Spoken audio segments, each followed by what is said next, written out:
Okay, here we go. Today we're going to highlight Playtex Sport tampons. Huh? Playtex Sport tampons. What? Tampons. Oh. And what are some of the ways that we identify people or ourselves? Number one is character and attitude. Arizona State Representative John Gillette has demonstrated a troubling pattern of political manipulation in LD30. After initially endorsing David Michael Rose, a man with multiple felony convictions documented in public court records, Gillette then recruited both Mike Ganuccio. When I was asked to run for this position, I really was a little hesitant. And Caroline Strecker to run for the same position. My name is Caroline Strecker. I'm a family nurse practitioner, board certified. I'm a millennial mother, and I've lived in Mojave County for almost 18 years. I attended Mojave Community College, where I got my associates in nursing. I obtained my bachelor's from Grand Canyon and eventually got my master's in nursing from Maryville University, and I practice locally in the area. I'm running for the Arizona House of Representatives for LD30, and for those of you who don't know, LD30 runs all the way from the northern borders near Utah, from Colorado City, all the way down like Havasu, Bullhead City, Kingman, Mojave Valley, parts of Yucca, Quartzsite, and Parker. This isn't strategic leadership. It's a cynical attempt to divide the vote and control the outcome by flooding the race with candidates. Gillette is playing underhanded games with our district's representation, showing more concern for political maneuvering than for giving voters a clear choice. LD30 deserves better than backroom deals and convicted felons. We deserve honest, experienced leadership. What is John Gillette really doing in LD30? At the Republican ladies' meeting at Chagru's in Lake Havasu City, LD30 candidate Catherine Lopez Rajanimi revealed this troubling information about the conduct of Arizona State Representative John Gillette. Hello everyone, I'm Catherine Lopez Rajanimi, and I'm running for Arizona State House of Representative LD30. This brings me back to an old PSYOPs class, an old PSYOPs class, an old PSYOPs class. She explained that Representative Gillette has been working behind the scenes to recruit multiple people to run for the LD30 House of Representatives seat that he currently holds, even though he had already thrown his support behind an ineligible candidate, David Michael Rose, who has absolutely no experience except for conning people. This brings me back to an old PSYOPs class, an old PSYOPs class, an old PSYOPs class. According to publicly available records, David Michael Rose has a criminal history that any responsible elected official should be aware of before encouraging or endorsing him for public office. Despite this, Representative Gillette asked Rose to run for his seat and backed him, literally endorsed him. At the same time, he also asked Mike Ganuccio and Caroline Strecker to run for the very same position, telling them he would help them as well. I wasn't a PSYOP soldier, but we did intel. We kind of shared back and forth a little bit and took a class. This class was about marketing and packaging. Actually, we were talking about Adolf Hitler. Oh my God, I'm chopping shit like a pigeon. I hope you're listening, smacking babies at their christening. The purpose of the church is to do what the government is doing right now. During some of the repackaging and rebranding they did of themselves after World War I, tampons. What kind of backstabbing action is this? Is it another PSYOPs opportunity for Gillette? This behavior gives the clear impression that Representative Gillette is playing a very sneaky game with people's lives, time, and reputations. When a sitting representative encourages multiple candidates to run for the same office, while already committed to another candidate with a known criminal history, it looks like manipulation, not leadership. These people are investing money, energy, and their good names, while Gillette appears to be using them as pieces on his own political chessboard. Another candidate, Grace Hecht, was urged to run for the same LD30 House seat by Arizona Senator Hildy Angus, even though Grace has no experience nor any leadership skills. My name is Grace Hecht, and I am running for the Arizona House of Representatives for District 30. What you just said is one of the most insanely idiotic things I have ever heard. Because we need local representation that will fight for our district here at the state. Everyone in this room is now dumber for having listened to it. How did Grace Hecht travel to the governor's State of the State address in Phoenix? Did she use a county or city vehicle, and did she receive any travel benefits? Did she ride with Jeannie Kinch? And you're fucking mouthing off to me. And you're fucking mouthing off to me. That's you at the Hobbs meeting, the State of the State address.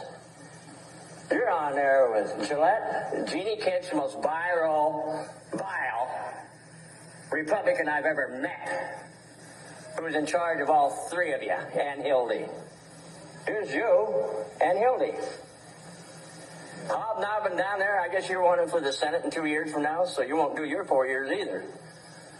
This is bull. I want to know. What I have is 2 records or open records requests, one for each of you. This is the same person who Hildy Angus threw under the bus for her buddy Rich Letman. Taken together, this paints a picture of insiders trying to stack and control the race instead of allowing a fair, honest contest that truly serves the voters of LD30. You are the online bullies that our kids face daily. You are complicit in driving people in this country to their breaking point. Remember this tonight as you discuss school security. You can add all the security guards and measures you want, but none of this violence and hate will ever start to get better until our elected leaders begin to speak and act with, first and foremost, with kindness and compassion. If you believe in your Constitution, please get your political agenda, and your beliefs, religious beliefs, out of our Havasu public education. Thank you. Rajanimi has sent John Gillette several text messages asking him directly why he is playing all these people and why he is recruiting multiple candidates for one seat while already backing David Michael Rose. To date, he has not given a clear, honest answer. He is actually avoiding the question. His silence only makes his motives look worse. The voters of Legislative District 30 deserve to know exactly what John Gillette has been doing. Gillette asked David Michael Rose, a man with a very lengthy documented criminal history, to run for his House seat and endorsed him. David Rose did not even graduate high school and bought a certificate of ministry online for $150. Gillette also played Caroline Strecker, who has real educational experience. She is an active teacher in higher academic institution, teaching college students where she actually helped develop a curriculum and evaluated student policies and audit finance. Caroline Strecker is also a nurse who owns her own business. Gillette also asked ranch owner Mike Ganuscio to run for that same seat. What's going on here, folks? The other candidate, Grace Hecht, was pushed into the same race by Senator Hildy Angus, who has been grooming Grace for years. Gillette has been confronted about this by Catherine Lopez Rajanimi and has not provided a straightforward explanation. This is not how honest, transparent representation looks. This is not how you treat the people in your own district or the candidates who step up in good faith to serve. LD30 voters have a right to be angry, to demand answers, and to reject this kind of backroom manipulation. It is time to expose what John Gillette is doing and hold him fully accountable for it. I'm with you, John Gillette. I'm with you. I'm honored to have the endorsement of Representative John Gillette to replace him in the Arizona House and continue this fight. But let me tell you who this guy is. John Gillette is his name. Former cop, former brutal, aggressive cop.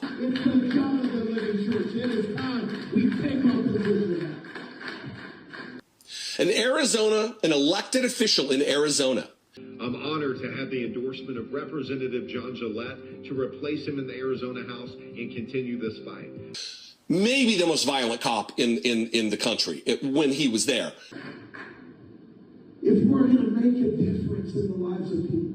We conservatives use words. So he's against political violence. Gillette, of course, because he's a coward, has not yet responded to requests from the Guardian for comment. Now, let me tell you a little bit about who this piece of shit is. This former cop.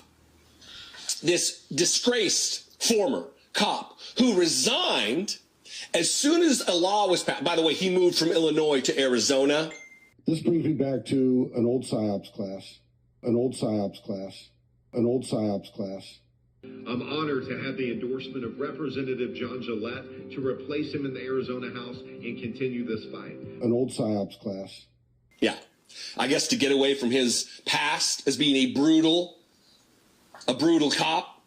But they passed a law in Illinois that made a court ruled that internal affairs files concerning cops can be made public, that can't be shielded from public view through Freedom of Information Act requests. And as soon as that happened, he resigned. Here's the headline from the State Journal Register: was Gillette a rogue deputy or a good cop? And then, as a result of the ruling that I just explained, the State Journal Register has obtained files on Gillette and other deputies and is seeking more records from the Illinois State Police and the Springfield Police Departments. And this is how brutal a cop he was. Listen to this in comparison to the other complaints of brutality that were made against his particular department. By himself, the article says, Gillette racked up more complaints during his 13 years on patrol than the entire department generated in 2005, 2006, and 2007 combined.